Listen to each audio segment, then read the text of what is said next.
그럼 어떤 트렌드가 나왔을 때 이게 길게 갈 것인지 아니면 그냥 유행에 그칠 것인지를 혹시 구분하는 방법이 있을까요? 이게 트렌드마다 달라요. 네. 기술 트렌드이냐, 산업이냐, 아니면 사람들의 욕망에 해당되는 거냐 다 다른데요.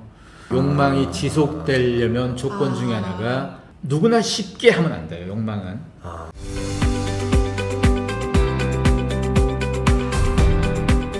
네, 안녕하세요. 반갑습니다. 오늘은 14년째 트렌드를 발굴하고 계신 김용섭 저자님과 함께 할 텐데요. 변화의 본질을 좀 날카롭게 분석하고 계신 분과 함께 하겠습니다. 안녕하세요. 안녕하세요. 반갑습니다. 네, 소개 부탁드립니다. 네, 안녕하세요. 트렌드 분석가 김용섭입니다. 저는 트렌드 분석을 지금 한 20년 이상 하고 있고요. 라이프 트렌드 시리즈는 한 14년째 작업하고 있습니다. 아무래도 트렌드에 대한 수요가 가장 많은 건 기업입니다. 제가 주로 기업들하고 트렌드 프로젝트를 주로 담당하고 있고, 한 사회, 한국 사회에서 한국 사회를 비롯해서 전 세계 소비의 흐름, 또 사람들이 어떻게 살아가는지 이걸 잘 들여다보면 뭐 산업도 연결되고 기술도 연결되고 다양한 연결점들을 확인하게 되는데, 이런 관찰을 한 20여 년째 지금 하고 있습니다. 와, 그러면 네. 어떤 포인트들에서 이게 바로 지금 변화의 변곡점이다 이런 것들을 알아내시는 거예요? 우선 보통 사람들이 트렌드라고 하면 네. 소비만 자꾸 떠올리시는데요. 네. 소비라는 건 결과물이잖아요. 소비라는 결과가 나오기 이전에 사람들이 갖고 있는 의식주의 욕망이라는 게 있습니다. 사람들이 어떤 걸 먹는지, 어떤 걸 입는지, 어떤 집을 선호하는지에 대한 흐름들이 또 자연스럽게 연결되고, 그렇게 되면 소비가 되고, 또 이거는 또 어디와 연결되냐? 산업과도 연결돼요.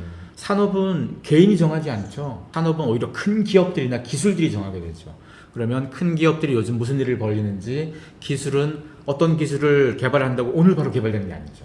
어떤 거는 10년, 어떤 건 20년씩 걸리잖아요. 기술의 개발 순서나 그다음에 진화되는 그 상황들도 다 관찰을 하고, 그렇게 해서 어느 시점 되면 어떤 산업이 더 커질 거고, 어느 시점 되면 어떤 기업들이 좀 잘할 거고, 그렇게 되면 저 산업과 기업의 흐름 때문에 어떤 소비와 어떤 라이프 변화가 이걸 다 분석하는 작업들이 있어요. 주식 투자자들이 하는 고민을 이렇게 계속 해주셨던 거네요. 그렇죠. 네. 대부분 투자자들이 가장 크게 투자를 할 때 찾아보는 게 트렌드 정보죠. 네. 트렌드 정보인데 그 트렌드를 보니까 조각조각 따로따로 보더라고요. 맞아요. 근데 세상은 뭉쳐져 있어요. 그러다 보니까 산업의 트렌드, 경제의 트렌드, 뭐 소비의 트렌드, 사람들의 라이프의 트렌드, 이걸 잘 뭉쳐서 작업하는 게 필요한데, 아무래도 기업들은 이걸 뭉쳐진 답들을 자꾸 원하게 돼서 그런 작업들을 기업하고 있습니다. 우리가 보통 뭘 좋아하잖아요. 네. 이게 한 몇 년 정도 이어진다 이런 걸 트렌드라고 그러고, 몇 년도 더 길어서 한 10년쯤 간다 이러면 메가 트렌드나 패러다임이라고 그러고, 이게 한 20년 넘어가 문화라고 불러서 우리가 누리는 상당수는 문화죠. 스마트폰이 지금은 문화잖아요. 그쵸, 그쵸. 근데 스마트폰 초창기에는 이게 트렌드냐 말까 이거 얼마 안 가지 않겠어 했을 텐데, 지금은 문화죠. 지금 우리가 뭐 다들 관심 가지는 AI 같은 경우도 AI가 지금 처음 나온 게 아니잖아요. 네. 사실 우리가 AI에 대한 관심이 전혀 없이 또 우리가 태어나기 전부터도 흐름들은 계속 있어 왔었어요. 하지만 그 흐름이 잠깐 있을 때는 막 솟았다가 또 사그러지고 솟았다가 사그러지고, 메타버스 같은 게 그렇죠. 메타버스가 팬데믹 때 쏟았다가 사그러졌지만 팬데믹 이전에도 잠시 요만큼 올랐다가 사그러진 적이 종종 있었거든요. 대부분 그런 맥락들이 한 몇십 년 전부터 이어져 왔던 거니까. 그래서 어떤 게 트렌드로서 가치를 가지느냐는, 기술과 관련되는 것은 기술의 흐름을 봐야 돼요. 기술의 흐름을 모른 채로 보면 지금 뭔가 반짝 뜨는 것 같죠? 근데 전체 흐름을 알면 얘는 어차피 가는 길에 잠깐 나오고 무조건 빠질래였구나를 알게 되는 거니까. 그럼 어떤 트렌드가 나왔을 때 이게 길게 갈 것인지 아니면 그냥 유행에 그칠 것인지를 혹시 구분하는 방법이 있을까요? 이게 트렌드마다 달라요. 네. 기술 트렌드이냐, 산업이냐, 아니면 사람들의 욕망에 해당되는 거냐 다 다른데요. 우선 예를 하나 들어보자면, 사람들이 한동안 많이 먹었다가 사라진 먹거리 중에 탕후루 같은 거 있어요. 네. 탕후루는 처음 나올 때부터 제가 적은 트렌드가 죽어도 안 된다고 얘기했던 사람이거든요. 탕후루는 네. 싸죠, 우선 가격. 맞아요. 싸고 누구나 마음 먹자마자 바로 먹을 수 있죠. 네. 이러면 욕망이 안 돼요. 욕망이 지속되려면 조건 중에 하나가 누구나 쉽게 하면 안 돼요. 욕망은. 탕후루는 몇천 원짜리니까 네. 전 국민이 먹고 싶어 하는 순간 당장 뛰어서 다 먹을 수 있어요. 그렇죠. 그리고 이 탕후루의 문제가 뭐냐? 몸에 좋은 건 아니에요. 맞아요. 그렇다고 맛이 기가 막히게 좋은 것도 아니에요. 한 번 먹어본 정도? 한 번 먹어봤어야 대부분 끝나요. 맞아요. 네. 그리고 그나마 이걸 좀 더 지속적으로 먹었던 친구들이 10대 애들이었는데, 얘들도 아주 오래 안 먹어요. 태생적으로 이 물건은 반복적으로 먹고 만족도를 유지할 가능성이 별로 없는 물건인데 내가 싸요. 이러면 어려. 라면은 근데 몸에도 안 좋고 이런데 사람들이 계속 먹잖아요. 그거는 우리가 태어나기 전부터 이어져 왔던 문화여서 그래요. 떡볶이도 죽을 때까지 먹을 거죠. 추억을 우리가. 먹는 거 같기도 해요. 왜냐면 탕후루는 네, 우리 음식이 아니고 외래 네. 유입 음식이죠. 외래 유입 음식들은 대부분 단명할 수밖에 없는 게 먹어봤다가 제일 큰 욕망이에요. 저걸 먹어서 내가 살을 뺐다, 저걸 먹어서 내가 힘이 세졌다, 이런 게 있지 않고서는 먹어봤다가 제일 큰 건데 먹어봤다는 금방 충족돼요. 그렇죠. 보통 여행도 보통 대부분 사람들은 한 번 간 여행지를 2번, 3번 가진 않잖아요. 그것도 약간 그런 거랑 비슷한 거예요. 아, 그것도 욕망에서 사람들이 많이 가야 된다라는 어떤 강박이 같은 게 있어. 강박이. 전 세계가 뭐 한두 나라가 아니니까 여기저기 다 가보고 어느 정도 양이 좀 쌓여야지 질로 넘어가는 단계가 되는데 이미 질로 넘어갔어요. 부자들 사이에서. 그래서 너 몇 개국 갔어? 너 50개국 갔어? 이런 건 안 쳐져요. 많이 갔다가 중요한 게 아니고 한 개를 가도 얼마나 충분히 잘 누리냐가 중요해요. 깊이 있게 누리는. 그래서 제가 2026년 트렌드에서 가장 강조했던 키워드가 인간증명과 경험사치인데 바로 이 경험사치가 여기에 해당돼요. 네. 우리나라의 백화점 중에 신세계 백화점이 여행 사업을 시작했거든요. 어. 우리나라의 여행사가 한 2만 개 돼요. 네. 종합 여행사만 9천 개가 돼요. 네. 이 치열한 시장에 왜 백화점이 들어왔을까요? 얼핏 보면 쟤들이 그냥 문어발식으로 돈 많은 애들이니까 막 벌렸나 싶겠지만 얘들이 하는 여행 상품은 다른 여행업에서는 건드리지 못하던 상품이에요. 비즈니스로 가는 거예요. 프리미엄. 기본 비즈니스. 어. 원래 그 백화점이 물건을 파는데 전체 매출에서 네. VIP 고객들이 몇 퍼센트의 비중일 것 같아요. 신세계 백화점 같은 게 예. 2020년에 한 31%였어요. 아, 그렇게 높진 않네요. 31%였는데 2024년에 한 45%까지 였어요. 많이 높죠, 그러면. 왜냐면 백화점에서 VIP는 얼마 안 되잖아요, 숫자가. 네네네. 왜냐면 VIP 예. 고객이 아닌 사람들이 훨씬 더 예. 많이 가죠. 백화점에 가는 사람의 숫자로 따졌으면 VIP가 뭐 몇 프로 안 될 거잖아요. 예, 숫자로 따지면. 예. 근데 몇 프로 안 되는 사람들이 거의 절반 가까이 사는 거잖아요. 지금. 그러면 백화점에선 뭘 하면 가장 좋으냐? VIP 데이터를 가장 잘 갖고 있는 회사가 백화점이에요. 그럼 뭘 팔아도 VIP가 살 만한 걸 팔아야 되겠죠. 그렇죠. 여행 중에서도 지금 신세계가 그 8월부터 사업을 런칭했는데요. 백화점 중에서 얘들이 제일 먼저 했지만 아마 다른 백화점 곧 따라서 할 겁니다. VIP들이 갈 수 있는 여행 상품이 되게 많고 거기다가 그 여행 상품을 이용하면 VIP 포인트에 산정이 돼요. 근데 그러니까요. 여기서 파는 여행 상품이 보통 1인당 한 2, 3천만짜리 상품이 많습니다. 국내에서 VIP 대상 여행사가 있어요. 조금 유명한 회사가 있는데 그 회사에서 팔았던 상품 중에 제일 비싼 게 1인당 1억 5천짜리 상품이 있었거든요. 제트 비행기를 타고 세계 대륙을 다니면서 여행하는데 그것도 그게 해봤자 한 2주같이 안 되는 일정이에요. 와. 사람들이 잘 모르는 게 뭐 여행 가봤자 뭐 비즈니스 타고 이거만 생각하죠. 비싼 거 같다고. 네네네. 숙소가 달라요. 숙소 해봤자 보통 사람들이 아는 것 중에서 등급? 시즌 5성? 힐튼이 예, 예, 비싸지 예. 않을까? 예. 포시즌 힐튼보다 몇 배는 더 비싼 애들도 많아요. 아, 그중에- 스위트룸 같은 걸로 해서. 스위트룸 아니어도. 그 중에 대표 중에 아만 같은 거죠. 아만 리조트 같은 경우는 예.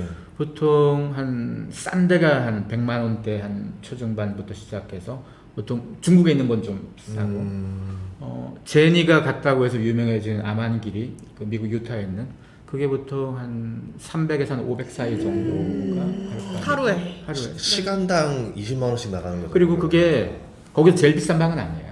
거기 제일 비싼 방은 더 비싼 데들도 있고 네. 아만이 전 세계에 35개쯤 있거든요. 네. 그런데 아만 정키라고 이미 옛날부터 그런 아만들 다 가보는 사람들이 있어요. 다 와. 가보는 사람들이 우리가 알만한 해외 스타들 중에서 많고 네. 유명인들 많습니다. 어느 순간부터 한국에서도 유명인들이 자기 아만 갔다 온 걸 자꾸 포스팅을 해요. 그 전까지는 애들이 아만이 어딘지 몰라서도 포스팅을 안 쓰시다. 네. 알아봐줘야지 이게 할 맛이 나는 건데 포시즌밖에 모르는 사람들한테 딴 거 얘기해봤자 별로 좋은데 안 가는 것 같아 이렇게 살 수 있잖아요. 근데 포시즌보다 몇 배는 더 비싸고 아만보다 더 비싼 데도 있어요. 와. 그러면 뭐가 다르냐? 네. 프라이버시가 확실히 보상되고요. 아, 그렇죠, 그렇죠. 아만 리조트는 방이 많지 않아요. 리조트 하나당 보통 한 2, 30개 정도가 뭐 대부분이고 그러면 그 한 명 한 명에게 굉장히 다 세밀하게 뭐 대응도 해주고 서비스도 그렇고 이런 서비스를 누리려고 하는 거잖아요. 그래서 이런 경험 가치를 포함시키는 상품들이 왜 자꾸 나올 수밖에 없냐면요. 부자만 쓰는 게 아니에요. 한 번 가는데 몇 천만 원 들어가는 여행 상품은 부자 아니면 못 가겠죠. 그쵸? 같은 여행지를 가더라도 지금 최근에 영화 F1 무비가 좀 흥행이 되면서 F1 경기를 보고 싶은 사람들이 굉장히 많아졌어요. 그래서 F1 대회 애들이 가더라고요. 가는데 그게 3일 해요, 보통 기간이. 네. 3일 프랙티스부터 퀄리파이까지 본 게임이 3일인데 이 티켓을 다 팔아야 돼요. 네. 파는데 생각보다 비쌉니다. 그쵸. 예. 그 전체를 가장 잘 볼 수 있는 좋은 거는 1,000만 원대까지 있고요, 티켓이. 네. 그리고 좀 싼 거, 예. 저 제일 구석에서 보고 고정 좌석 없이 그것도 싼 비싸요. 그것도 100만 원대. 근데 그것만 내면 끝이 아니에요. 숙소도 잡아야 되고 많죠. 이런 게 그냥 개인이 F1을 좋아해서 가도 최소 몇백 이상은 쓸 거잖아요. 네네. F1도 쓰겠죠. 네. 근데 신세계 그 상품이 이것도 있어요. 몇 천원씩 시작할 겁니다. 좋은 자리 잘 뽑아가지고 해주고.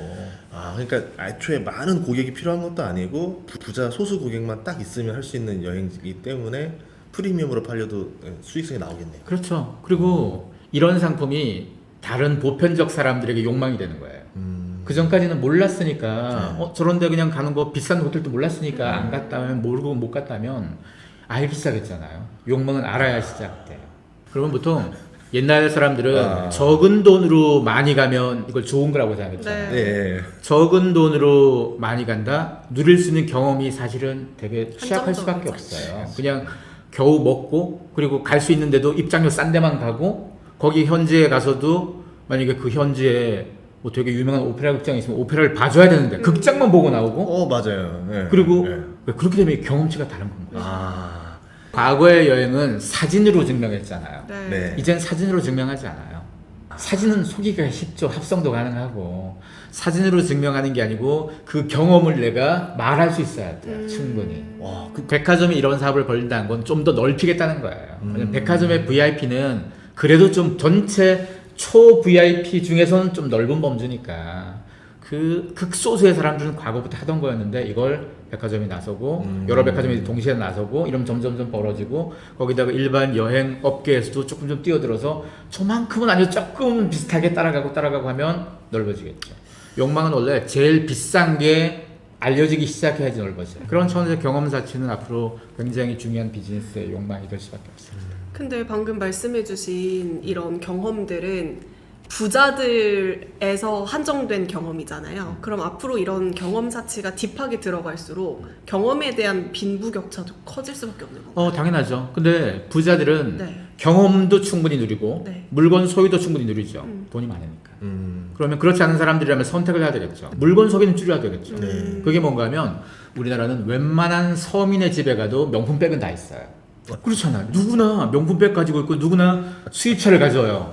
돈이 없는 게 아닌 거예요, 이 정도면. 그걸 안 사고 벤츠 사느니 현대차를 사고 차익이 생기겠죠. 네. 그 차익만큼 누군가는 그림도 살 수 있고 비싼 의자도 살 수 있고 아니면 누군가는 여행에 쓸 수도 있겠죠. 선택의 방향이 달라지는데 한국 사람이 돈 없는 건 아닙니다. 우리 소비력은 꽤 높습니다. 그러면 지금 양극화가 좀 심해진다라고 볼 수 있는 거예요. 그러니까 부자들은 더 부자가 되니까 이 VIP 시장이 더 열린다는 이렇게 볼 수도 있는 거예요. 양극화는 뭐 이번 연도와 상관없이 한국 사회도 그렇고 전 세계도 계속 양극화될 수밖에 없어요. 산업의 성장도 그렇고 대부분 양극화가 될 텐데 양극화에 있어서 그동안은 물질 중심으로 양극화됐죠. 이제는 경험 갖고도 양극화되는 거예요. 옛날에는 어떤 차를 가졌냐, 몇 평에 사느냐 이것 갖고 너 부자냐 아니냐를 가렸다면 이제는 여행을 가도 어떤 식으로 가서 어떤 경험을 가졌냐, 어떤 그림을 가졌냐 이걸 가지고 가름하는 거니까. 사람들은 기본적으로 남과 다른 우월적 존재가 되고자 하는 과시의 욕망이 있습니다. 많은 사람들이 그럼 난 그런 경험 사치 안 하고 난 부자들이 뭘 하는지 관심 없이 살면 안 돼요. 그럼 돼요. 왜 안 되겠습니까? 모두가 하라는 게 아니잖아요. SNS에서 왜 하필이면 그럼 부자들이 뭘 하는지 왜 자꾸 관심 가지고 연예인들이 뭐 하는지 왜 자꾸 관심 가져? 관심 안 가지면 되거든요. 기본적으로 삶의 중심만 자기가 잘 잡으면 되는데 중심은 못 잡은 채 빈부격차나 부자들이나 연예인들이 뭘 하는 거 가지고 뭐라 그러면 안 되는 건 거죠 사실은. 특히 먹는 것 쪽이 더한 것 같아요. 그러니까 오마카세가 코로나 때 한창 유행했었고 작년에 흑백 요리가 유행하고 나니까 이제 미슐랭 식당도 유행한 것처럼 네. 단가가 비싼데도 사람들이 특히 먹는 거는 그래도 내가 한번 다 누구든지 뛰어들 수는 있다 생각하니까. 그렇죠. 왜냐하면 경험 중에서 제일 네. 값싸게 할 수 있는 경험이 고급 미식이거든요. 그래서 아마 먹는 거에 대한 관심도는 사실 팬데믹 이전부터도 계속 있긴 왔었어요. 뭐 20대들 사이에서도 그때도 미슐랭 스타 식당을 가는데 점심 때 많이 갔죠. 점심 때 주로 가요. 평일 런치. 점심이 런치가 제일 많이- 싸거든요. 네. 그래서 옛날에는 점심 때 법인카드 든 사람하고 예. 강남에 아줌마가 제일 많았다면 어느 순간부터 법인카드는 사라지고 오. 법인카드를 이제 못 사 함부로. 아. 그러니까 사라지고 강남 아줌마 일부와 애들이 이제 장악을 했던 거고, 그리고 애들이 장악하던 시장에서 일정 기간 동안 애들이 조금 빠져나갔다가 다시 지금 다시 들어오는 상황인 거고 그런 것 같습니다. 근데 이게 좀 그 경험을 고퀄리티로 즐긴다는 게 너무 좋은 일이긴 한데 한 번 좋은 경험을 하면 눈이 계속 높아지잖아요. 높아지죠. 네. 아. 그럼 열심히 돈 벌어야 되는 거고. 근데 그 열심히 돈을 안 벌어도 이런 거잖아. 매번 늘 모든 걸 비싸고 좋은 경험을 할 필요 없이 아. 한 번은 누려보고 싶은 것들이 있잖아요. 네. 우리가 명품에 대한 거나 수입 자동차에 대한 거나 그 물건 자체, 소유에 대한 탐을 내려놓는다면 경험할 수 있는 여력은 더 많아지는 거니까. 실제로 우리나라에서 수입차 판매는 지금 3년 연속 감소세거든요. 명품 시장도 마찬가지. 명품은 우리만 감소세가 아니고 전 세계 명품 시장은 지금 마이너스 성장이에요. 예. 근데 럭셔리 시장 중에서 명품 물건은 마이너스인데 숙박하고 여행 쪽은 플러스예요. 확실히 전 세계적으로도 이 경험 시장에 대한 욕망이 커지고 물건 사는 건 줄이고 있는 게 확실히 드러나는 건 거고. 주식도 보면은 제 LVMH 그러니까 루이비통 쪽이랑 구찌가 있는 두 프랑스 회사 주가가 진짜 많이 떨어졌어요. 말씀하신 대로. 그런데 미국의 호텔 체인 주가들 보면은 지금 뭐 2배 정도 올랐거든요. 말씀하신 대로 정말 그렇습니다. 예. 그래서 사실 이 주식 투자하는 사람들도 네. 경험사치라는 화두를 그래 부자들이 저러고 사는구나 에이 배 아파 이게 아니고 경험사치의 욕망 때문에 고급 숙박과 여행업이 저렇게 되는구나. 대신 여력이 저쪽으로 가려면 백 사는 여력은 줄어들 테니까 백은 우리가 조금 그 회사는 좀 달리 봐야 되겠구나. 이 관점이 필요하잖아요. 그리고 LVMH가 지금 그 뉴욕의 맨하튼에 스토어를 새로 지금 리뉴얼하고 있는 게 있는데 7층짜리 스토어에 공사를 하게 되면 건물은 가림막이 있잖아요. 네. 그 가림막이 루이비통 여행용 트렁크처럼 생겼어요. 초대형 트렁크, 7층짜리 빌딩이 트렁크인 거예요. 오. 말도 안 되게 멋지겠죠. 네, 가보고 싶다. 트렁크 그 가림막 만드는데 6개월 걸렸어요. 와. 트렁크 만들 돈이면 여기 강남에 뭐 빌딩 한 개를 살 수도 있을 거예요. 네. 근데 왜 그렇게 공을 들였냐? 그거는 스토어 다 공사 끝나면 다 부셔버릴 거잖아요. 예. 거기만 그런 게 아니고 샹젤리제, 파리 샹젤리제도 지금 호텔 하나 지금 리뉴얼 하고 있는데 거기도 가림막이 왜냐? LVMH가 그 회사의 가장 출발점이 되던 게 지금은 사람들이 뭐 제트기 타고 여행 가는 시대지만 옛날에는 19세기 뭐 이때는 기차, 호화 열차, 우리가 그 추리 소설에서 봤던 오리엔트 특급 뭐 살인 사건 이 추리 소설에 나온 오리엔트 특급 그 기차 지금도 존재합니다. 그게 없어질 것 같던 걸 다 뭐 사업가들이 사서 더 살려놓은 건데 옛날에 그 기차를 유럽의 귀족들 뭐 왕실에 있는 사람 부자들이 그걸 타고 여행을 호화 여행을 다녔어요. 다닐 때 뭘 들고 가냐? 가방이 루이비통 트렁크예요. 그래서 걔들은 지금 루이비통 트렁크를 계속 강조하고 다니는 건 여행에 대한 새로운 부흥 이걸 지금 포커스로 좀 두고 있는 것 같고 그리고 루이비통 LVMH 계열사 중에 하나 벨몽드라는 회사가 있습니다. 이 벨몽드가 원래는 다른 회사 이름인데 얘들이 인수하고 이름을 바꿔놓은 건데 몇 해 전에 기차 사업을 해요 얘들이. 오리엔트 특급 이런 네. 기차 네. 기차 나중에 사진 벨몽드가 사진 한번 보시면 깜짝 놀랄 겁니다. 어. 말도 안 되게 호화스럽고 멋지고 유럽에 있는 그런 기차인가 보네. 그게 네. 유럽도 있고 네. 동아시아도 있고 그래요. 그런 기차들. 전 세계적으로 비싼 기차들이 운행이 많이 됩니다. 그게 사람들은 이제 기차는 퇴물이고 제트기의 시대에 뭐 우리가 그걸로만 여행 갔으니까 근데 진짜 부자들은 기차로도 여행 갑니다. 그리고 기차에서 잠도 자고 거기서 먹고 네. 깜짝 놀랄 만큼 되게 멋진 공간들이 많거든요. 그래서 여행에 있어서도 다시 아날로그 옛날 방식들에 자꾸 주도가 되는 거고 인플루언서들 온라인에서 쓰던 인플루언서들 있잖아요. 예. 그 사람들이 온라인이 아니었으면 뭐 소셜 네트워크가 아니었으면 존재감이 없었던 평범한 사람일 수도 있잖아요. 그쵸. 그걸로 또 돈도 많이 벌고 팔로워도 많은 사람들이 포스팅을 주로 뭘로 하느냐? 오프라인에서 벌어진 아날로그 경험을 다 포스팅하고 있어요. 그렇죠. 네. 디지털 얘기를 경험하는 거 포스팅하지 네, 않습니다. 자기네 성공 기반과 자기네 배경은 디지털이고 온라인이지만 주로 자랑하는 건 오프라인과 아날로그예요. 뭘 먹었다, 어딜 갔다 이러니까. 예, 맞아. 왜냐면 그게 지금 가장 중요한 가치가 된 거예요. 그래서 음. 이제는 사회적 지위의 상징이 되는 게 리얼 라이프인 거예요. 네. 진짜 삶을 어떻게 잘 누리냐. 아, 가난할수록 OTT와 게임하고 SNS에만 주로 있잖아요. 맞아요. 네. 진짜 여유가 있을수록 진짜 세상에 나오는 거예요. 맞아요. 이게 경험사치와도 연결되고 인간 증명하고도 연결돼요. 이렇게 되면 가장 심각한 게 뭔가 하면 우리가 진짜 세상에서 진짜 사람하고 쌓아야 될 경험이라는 게 낭비가 아니에요. 다. 사람하고 어울리면서 사람하고 관계를 배우고 관계를 배워야지 배려를 하고 배려를 해야지 뭐 티키타카도 되면서 연애가 되는데 이걸 못 배운 사람이 너무 많은 거예요. 연애를 못 하는 거죠. 연애를 제대로 자기가 상대방이 나에게 끌려다닐 수 없잖아요. 각각 주체인데 주체끼리 서로 대화가 되려면 맞아야 되는데 그 연습을 한 번도 안 해본 굉장히 많은 사람들이 연애를 어떻게 해요. 그렇게 되는구나. 그러니까 20대 여성들 입장에서는 상대적으로 경험에도 더 민감하고 취향에도 더 관심이 있어서 전시도 다니고 공연도 다니고 여행도 더 관심 있게 다니는 사람들 입장에선 같은 또래들하고 올려려 봤더니 얘들은 게임하고 있고 맨날 실제 경험은 없는 채로 대화를 해봐도 자기 너무 중심적이고 말이 안 통하니까 놀 수가 없죠. 경험이 완전히 달라졌네. 경험이 달라요. 이렇게 어울리지 못하니까 연애가 더 어려워지겠죠. 연애뿐이겠어요. 회사에 가서도 그렇죠. 회사에 가서도 사람하고 관계를 통해서 일이란 게 네. 대부분 직장인들에게 물어보면 일 자체가 힘드냐 이거보다 관계가 사람하고 있다. 관계가 힘들어가 더 많잖아요. 맞아요. 그 관계라는 건 모든 사람들이 자신에게 무슨 종처럼 엎드려 가지고 일해주는 거 아니잖아요. 네. 누구든 다 관계를 통해서 양보도 하고 배려도 하고 합의도 하고 갈등을 조정하면서 일하는 건데 그게 연습이 안 된 사람이 너무 많은 거예요. 그러니까 상대방이 뭘 하든 저 선배 이상해 나빠 이러다 보니까 불필요한 세대 갈등까지 벌어지는 거고 이걸 자꾸 갈등으로 부추기는 세력도 자꾸 등장하고 이러다 보니까 간극이 더 벌어지는 거죠. 그러면은 세대나 남녀 상관없이 다 같이 좀 공유할 수 있는 경험들이 있어야 그게 같이 머물러야지만 이제 좀 서로 소통이 된다 이렇게 볼 수 있겠네요. 기본적으로 현실 세상에서 놀아야 됩니다. 사람은 사람하고 놀면서 학습이 돼야 되는 거잖아요. 네. 인류가 그렇게 해왔고 네. 근데 인류가 처음으로 사람하고 학습을 하지 않고 기계하고만 놀면서 학습을 한 첫 번째 세대를 만난 거예요. 그게 지금의 10대, 19, 20대가 되겠죠. 지금 디지털 네이티브 뭐 스마트폰만 쥐고 놀았던 사람들은 공통점이 뭐냐?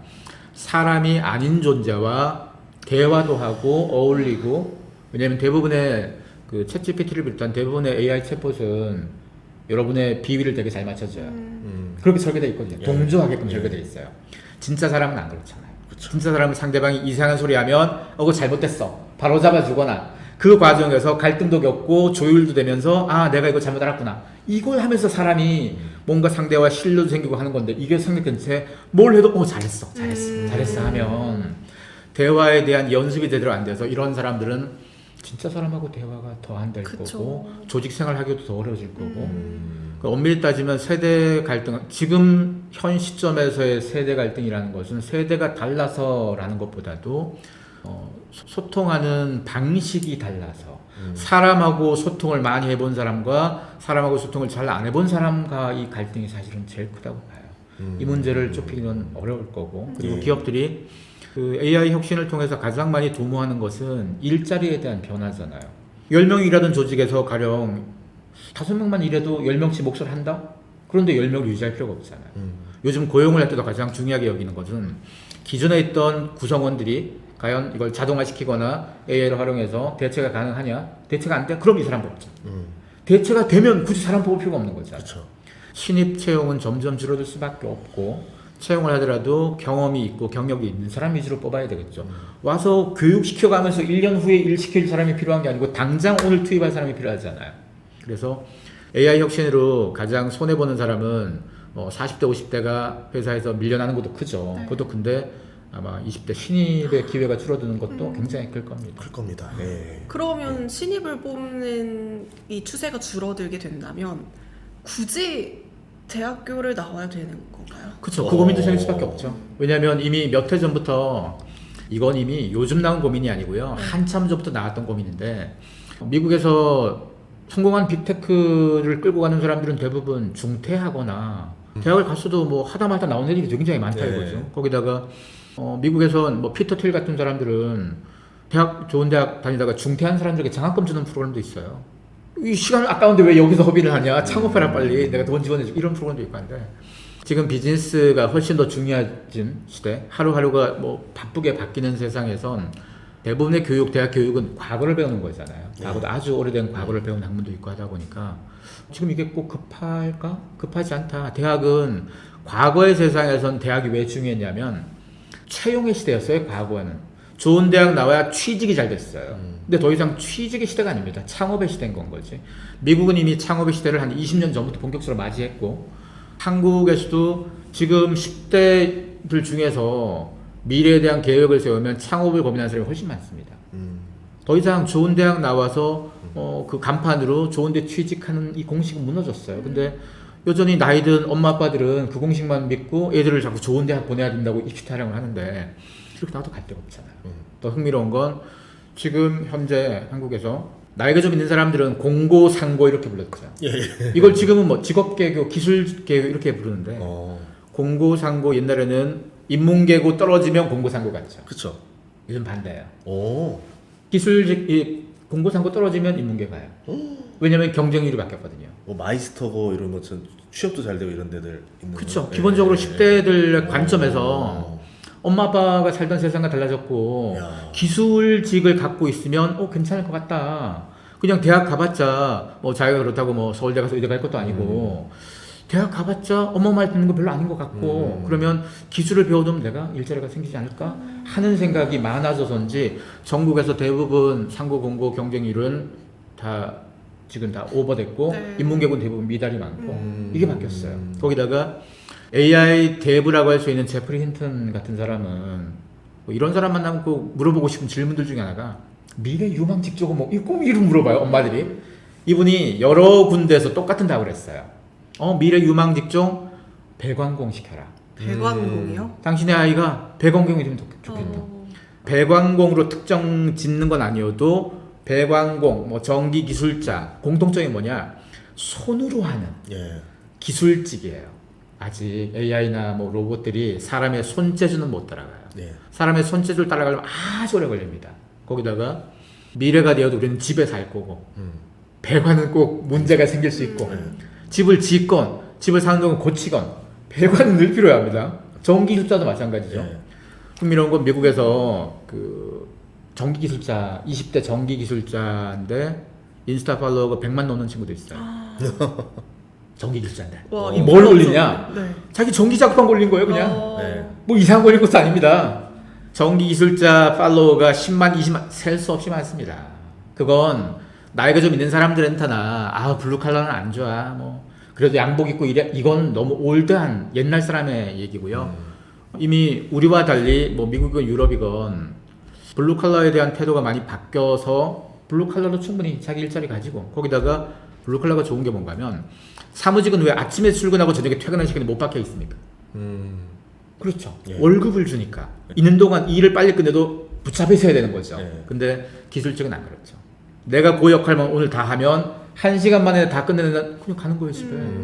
훨씬 자기 시간 활용 좋고 워라밸도 좋고 지금 관점에서 봤을 때 괜찮은 일자리인 거예요. 거기다가 배관공 물론 초보들은 무조건 연봉이 싸죠. 싼데 어느 정도 숙련된 기술직 배관공 미국 같은 경우는 석사급보다 평균 연봉이 낮지는 않습니다. 그럼요. 예. 괜찮습니다. 예. 이걸 한국 사회에서도 이런 거에 대한 관심이 생긴 친구들이 자꾸 나오면서 태도가 바뀌기 시작하는데 물론 아직까지 한국의 현장은 나이든 옛날 사람들이 장악하고 있는 세상이다 보니까 젊은 친구들이 들어갔을 때 그렇게 말처럼 그렇게 아주 나이스하진 않을 수 있어요. 하지만 과도기가 필요하죠. 네. 일정 시간이 지나면 지금의 뭐 젊은 기술직들이 뭐 숙련도가 쌓이고 하면 자기의 일자리에 충분히 가치를 가질 거고 서울대 나와서 일자리 못 구해서 힘들어하는 상황보단 그것도 새로운 선택지가 될 수 있고 일자리 대체 AI 때문에 내가 밀려날 걸까 고민하는 수많은 사무직보단 자기 기술 있으면 적어도 앞으로 한 20년, 30년 정도는 괜찮다라고 생각하는 게 훨씬 더 나을 수도 있죠.